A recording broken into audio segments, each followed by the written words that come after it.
somebody who I'm thrilled to call a great friend, and he's the only one who I believe is sheltering in place with all the Emmy Awards right now. And it was great to see him, his face, and hear his voice throughout the entirety of The Last Dance, because he was the studio host for so many of those years of the NBA on NBC, and was also the voice of the NBA Finals for Jordan's Last Dance. And we are thrilled to have him back here on the Rich Eisen Show, Bob Costas. How are you, Bob? Hi, Rich. How you doing? I'm doing fine. What'd you think of The Last Dance, Bob? I thought it was a masterpiece, an absolute masterpiece.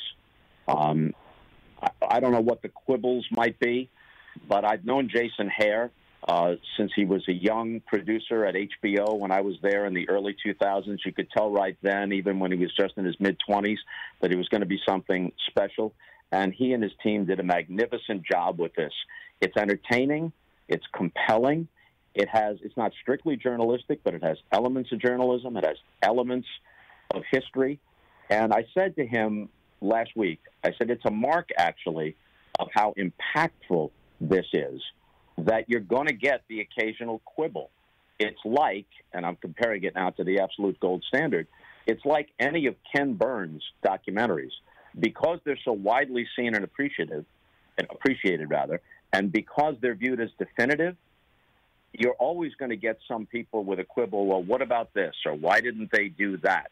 That's actually a tribute to how widely seen and how widely appreciated it is that everybody weighs in from every direction. And if you get a 95% thumbs up in this world, you're doing great. Well, I give it 100% thumbs up, but I have. I just meant 95 out of 100 observers. I give it 100% myself. No, sure. Exactly. But I will raise my hand and say I have a quibble, even though as you know, I'm not a quibbler. I just wanted some definitive closure or recounting of the actual nuts and bolts of the dismantling of this team, as opposed to Jerry Reinsdorf giving us some word salad and Jordan seeing it for the first time on his iPad. I just wanted some form of why, when everybody just saw what we just saw, wasn't there one last chance? Was there one last run at it, right? And Jordan saying that he would have. Was that surprising to you, having covered the team for that Last Dance, to hear Jordan saying, I'd run it back one more time if I could convince Scotty?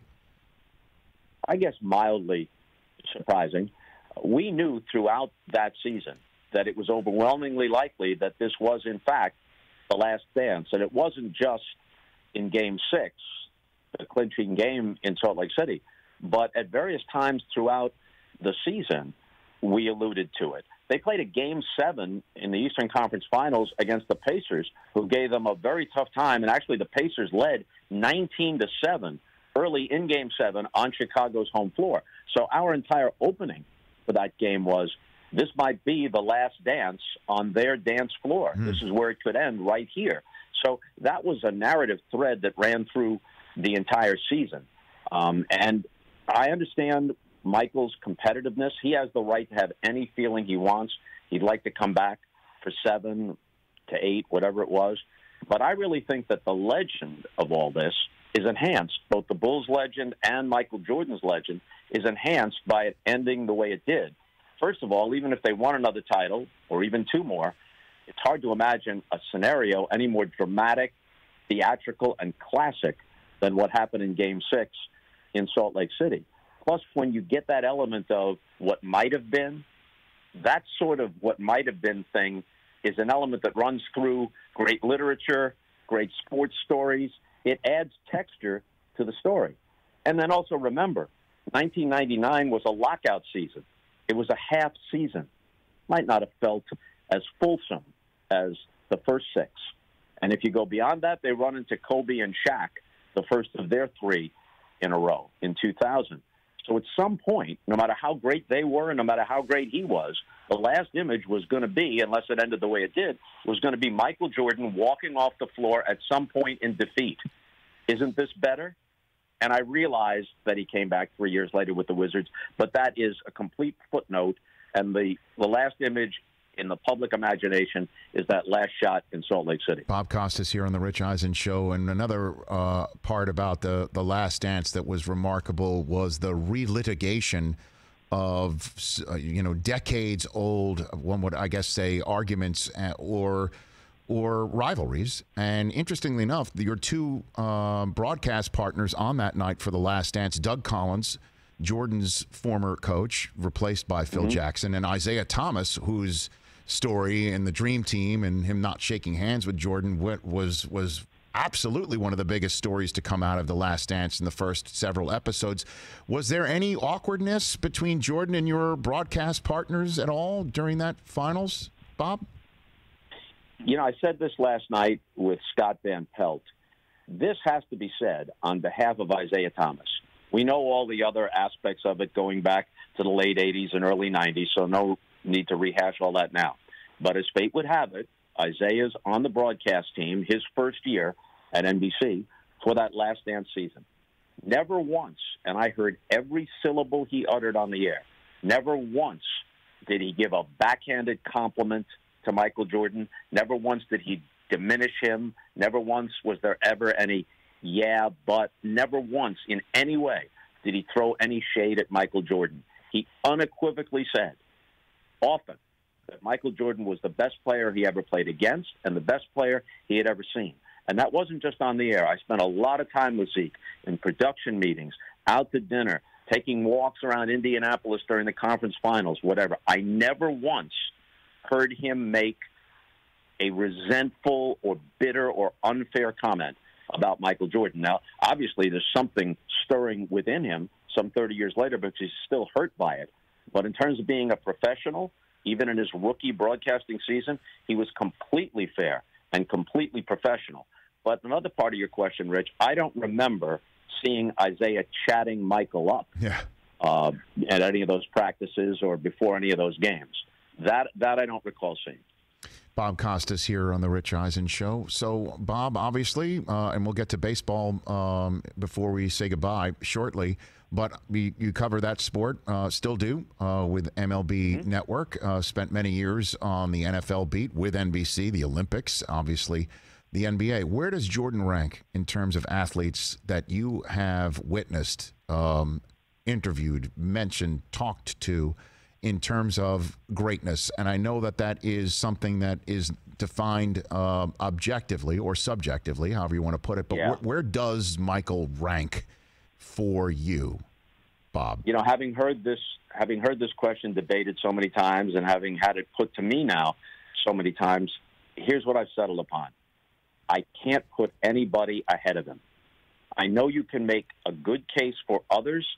You can make just as good a case and maybe slightly better for Michael Jordan. So if forced to choose among team sport athletes I've seen, taken into account all the aspects of it, championships won, individual honors, presence, impact on the game, all those things, if I was forced to pick, I'd pick Michael Jordan. But I have respect for the other names that make their way into the argument. I wasn't an adult, but I saw Willie Mays play a lot of baseball. Hard to imagine a greater all-round baseball player than Willie Mays. Hard to imagine anybody being more of a master of their sport than Wayne Gretzky was in a hockey rink, or Tiger Woods was as a golfer during that several years when he was absolutely in his prime. So I'm not slighting anybody else. Jim Brown, like Jordan, left at the peak, but you didn't have the same kind of coverage and marketing and everything else. I'm not slighting anybody else. I'm just saying that it isn't just the popularity and the attention and the marketing that make Michael Jordan at the peak of that argument, or at least tied for first. It's his actual qualities and accomplishments as an athlete, even if it happened in a vacuum. So, Bob, before I let you go, I've got a couple minutes left before, as they say in the business, the heart out at the end of the hour. The world of baseball is up in the air. A lot of chess pieces up in the air, and none of us are epidemiologists or public health experts. But what do you think the chances of a 2020 playing season for baseball is? What do you think the chances are, Bob? I think the chance of them starting around July 4th is good. I have no idea what kind of percentage to put on the likelihood of them getting from point A all the way to the end, which would be a World Series sometime in November. they've got the negotiation hurdle to clear with the Players Association and all the issues there. But I think that's actually the second most difficult. The most difficult by far are all the health and safety issues. They put out this 67-page document that seems to be very carefully considered. It seems they've taken into account almost every possible eventuality, and they're taking it very seriously. But there's so many things potentially that could go wrong, so many potential pitfalls. Fingers crossed. I hope they can do it. I hope in some sense I can broadcast some games. But it's a tightrope walk to get from July through to November because we're all familiar with all the things that might go amiss. But you think that they'll give it a whirl, essentially, is what you think? Yeah, I think they will. I think they will. And they even have a plan for if X number of players test positive. They've got fallback plans for all of that. But, best laid plans. I hope it works. But these are unprecedented times. We don't have any Model A and say this is Model B. We don't know exactly where this is going to go. I don't blame them for trying. I don't blame them for having contingency plans. We'll just see how it plays out. Exactly. All right, Bob. Thanks for the time. What's it like for you to see yourself from back in the day on The Last Dance? I know you look the same. I don't. I saw it last night. But the only difference, Rich, is hair. That's about it. I still have my hair. It might be a little shorter than it was in 1979 at WGN. But you, once with a fulsome head of hair, very handsome fellow, Thank you, are sir. Also a strikingly good-looking bald man. So option B was good for you. So you're saying it doesn't matter the vintage is essentially what you're saying. I know everyone got a kick out of the WGN shot from 1979. But in watching the more relatively recent, the stuff from the 90s, during all those Bulls seasons, I didn't remember everything I had said. Some of it I remembered, but other times I was sitting there going, I said that? Yeah, I guess I did. It's weird, right? That's you, yeah, and you don't remember saying it, and it's just like it's a different person. It's kind of crazy. Yeah. Bob, stay healthy, stay well. Best to Jill, and we'll chat soon. Thanks, Rich. Best to Susie. Thank you, care. sir. Thank you. That's Bob Costas. That's Bob Costas. Hey, you watched all the way to the end. Thanks for that. Watch more right here.